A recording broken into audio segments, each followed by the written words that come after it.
बात करेंगे हमारा physics chapter 6 work energy and power. तो इसके आगे टोटल हमारे पास 12 मेन टॉपिक्स हैं। One by one in topics के बारे में बात करेंगे। तो first main topic is introduction. तो वर्क एनर्जी और पावर जो है टर्म्स हम अपनी रोज़मर्रा की ज़िंदगी में यूज़ करते ही हैं। जैसे कोई फार्मर जो है प्लॉटिंग करता है फील्ड की, कोई कंस्ट्रक्शन हो रही है, वर्कर जो है वो ब्रिक्स को कैरी कर रहे हैं, कोई स्टूडेंट जो है वो कॉम्पिटिटिव एग्ज़ाम्स के लिए प्रेपरेशन कर रहा है, कोई आर्टिस्ट जो है एक अच्छी सी ब्यूटीफुल सी लैंडस्केप पेंटिंग कर रहा है। ये हम बोलेंगे सभी क्या है, वर्किंग है। फिजिक्स में जो शब्द हमारा वर्ड है ये बहुत सारा डेफिनेट और प्रिसाइज मीनिंग को कवर करता है। कोई जो पर्सन है उसकी capacity to work for 14 to 16 hour in a day, हम बोलेंगे कि ये उस पर्सन का कैपेसिटी है, उस पर्सन का लार्ज स्टेमिना है और एनर्जी है।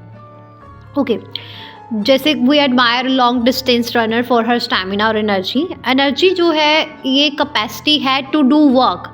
फिजिक्स में टर्म एनर्जी जो है रिलेट करती है to work in this sense, but as said as above the term work itself is defined much more precisely. तो वर्ड जो पावर है ये भी हम अपनी रोज़ की ज़िंदगी में जो है यूज़ करते हैं और इसका डिफरेंट शेड्स ऑफ मीनिंग्स है। तो जैसे कोई कराटे है और बॉक्सिंग है प्लेयर है तो हम बोलेंगे कि we talk of a powerful punches. तो ये सारा डिलीवर्ड करता है जो एक ग्रेट स्पीड को। शेड ऑफ मीनिंग जो है closely to the meaning of the word power used in physics. तो ये सारा तो बेस्ट एक क्रॉस रिलेशन है between the physical definition and physiological picture this terms generate in our minds. तो ये इस चैप्टर का मेन एम यही है कि हमारे अंदर एक अंडरस्टैंडिंग को डेवलप करना, जिससे हमें ये तीन फिजिकल जो क्वांटिटीज़ है वर्क एनर्जी एंड पावर को उसको अच्छे से समझ सके। क्लियर है। तो इसके आगे एक सब टॉपिक है द स्केलर प्रोडक्ट। तो इसमें ये बताया गया है सबसे पहले तो मल्टीप्लिकेशन ऑफ 2 वेक्टर। जब हम 2 वेक्टर्स को मल्टीप्लाई करते हैं तो हमें एक स्केलर प्रोडक्ट मिलता है। Scalar product is a dot product. अगर वेक्टर प्रोडक्ट की बात करें तो वेक्टर प्रोडक्ट एक क्रॉस प्रोडक्ट है। 2 वेक्टर्स को मल्टीप्लाई करने पे हमें एक नया वेक्टर मिलता है ना वेक्टर। क्लियर है। अभी स्केलर प्रोडक्ट ऑफ 2 वेक्टर्स मतलब डॉट प्रोडक्ट, इसके बारे में इस वीडियो में हम बात करेंगे। तो स्केलर प्रोडक्ट को हम जैसे हमारे पास 2 वेक्टर्स है ए और बी, इसको हम ऐसे डिफाइन कर सकते हैं। A vector dot B vector is equal to A vector magnitude of a B vector cos theta is equal to A vector dot B vector upon magnitude of a A vector and magnitude of a B vector. Clear हुआ। कुछ special cases में क्या होगा, अगर theta जो है 0 है तो स्केलर प्रोडक्ट मैक्सिमम होगा, मतलब A vector dot B vector is equal to A vector magnitude and B vector magnitude. अगर थीटा जो है 900 है तो स्केलर प्रोडक्ट जो है मिनिमम होगा, मतलब कि A vector dot B vector is equal to 0। अगर मैं स्केलर प्रोडक्ट्स की प्रॉपर्टीज की बात करूँ तो स्केलर प्रोडक्ट जो है कम्यूटेटिव होता है, मतलब A vector dot B vector is equal to B vector dot A vector.